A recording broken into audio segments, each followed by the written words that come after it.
Welcome to Vacuum Wars, and to our review of the Eufy Robot Vacuum 3-in-1 E20. It's the first robot vacuum that we've seen that has a cordless vacuum handle built right into the robot vacuum. And though I thought this was going to be kind of a gimmick, after buying one for ourselves and testing it in various ways over the past few weeks, it turns out we kind of liked it. And not just as a robot vacuum, but as a cordless vacuum too. So in this video, you'll get two reviews in one. I'll go over the pros and cons of both the robot and cordless vacuum aspects of the Eufy E20, and then reveal if it made the Vacuum Wars Top 20 Robot Vacuum list at the end. So links in the description, and let's get started. First, the basics. The Eufy 3-in-1 E20 is a robot vacuum that is sold always with its auto-empty bin. It has obstacle avoidance sensors in the front, though it does not have a mop. It is vacuum only. The first pro I'll mention is its price. Though it lists for about $650, it's been selling for significantly less than that since its release, and it's a pretty good value at its current price just as a robot vacuum with similar features. And as a robot vacuum, it was particularly good in the various performance tests that we did. Not only did it do a good job with sweeping up all the types and sizes of debris we tested it with its single side brush and single main brush on both hard floors and carpets, but it also did good with the other practical performance tests. For example, in our carpet deep clean test, where we see how much deeply embedded sand it can extract from our medium pile carpet, it scored 81%, which is well above the average score. Also, with our 2.5-inch pet hair pickup test, where we flatten hair on carpet, it picked up 97%, which is higher than the average of 87%. It also has what Eufy calls a Pro Detangle Comb, which actively removes hair from its brush. And in our 7-inch hair tangle test, it had 0% of the hair tangled on its brush, where the average score is 38% of the hair tangled. So in terms of sweeping and vacuuming hard floors and carpets, the Eufy E20 was really good, especially considering its price. Another pro is its auto-empty bin, where when the robot returns to the base, it will automatically empty the contents of its internal dustbin into the base, where there is a 3-liter disposable bag that can hold up to 75 days worth of debris, according to Eufy. This is a feature that really does help keep the maintenance of the robot to a minimum and makes the whole experience feel more automated.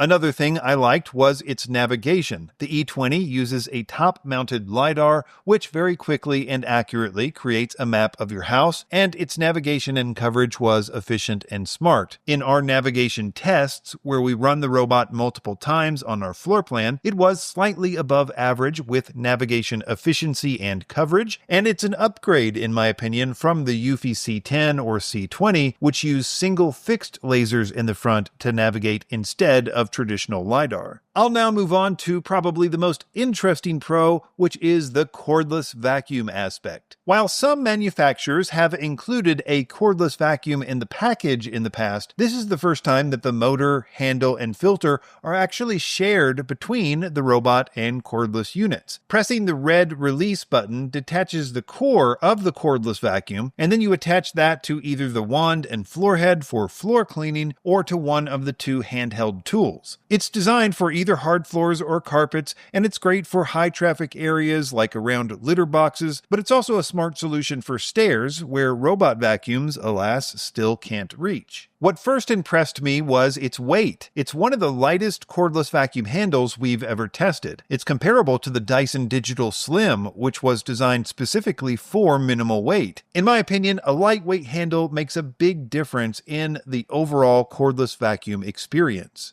It has 3 power settings, a low, medium, and max power. Its suction power on max power measured 106 inches, which is well above average for cordless vacuums of any price. And while its airflow and unsealed suction were slightly below average, it still performed impressively in our real-world tests. For example, it scored 97% on our carpet deep clean test, far above the cordless vacuum average, and did slightly above average on our crevice pickup test as well. I was also impressed with its ability to pick up heavy debris like cat litter and sand even on its low power, although I would recommend max power for those kinds of jobs generally speaking. The cordless vacuum aspect did have its limitations. For example, its low profile and small front gates caused it to snowplow larger debris on hard floors and even a bit on carpet. Filtration was another weak point. It failed our fog test, which is common for budget cordless vacuums, but still worth noting. The cordless vacuum's battery life was okay, but just a touch below average. You could expect about 40 minutes on low power,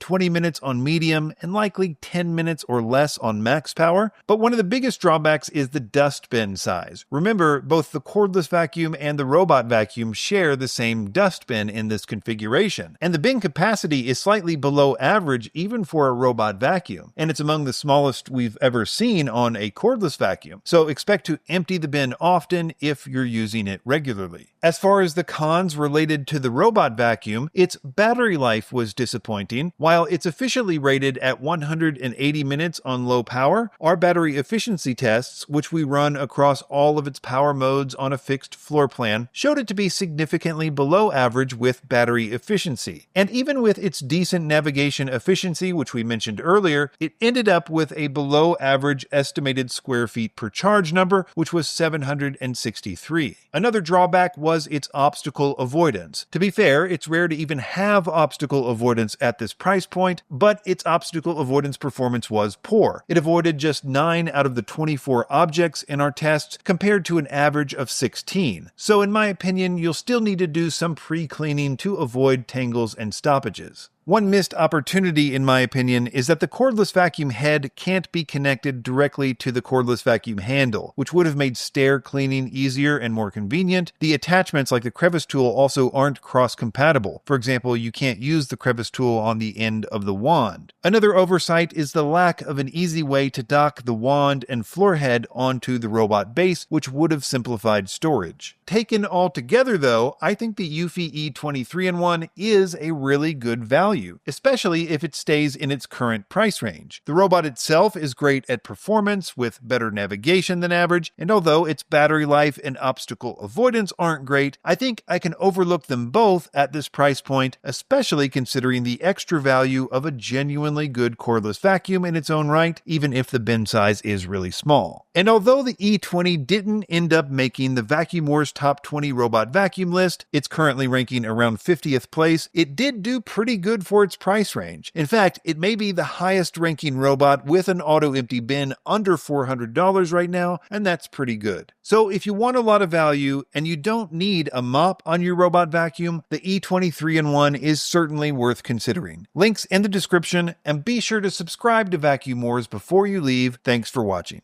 All of the links in the description are updated regularly to reflect our current favorite vacuums in multiple categories. You'll also find links to the Vacuum Wars website in the description, where we have more detailed lists of our favorite products, like our new Top 20 Robot Vacuums list, which is updated weekly.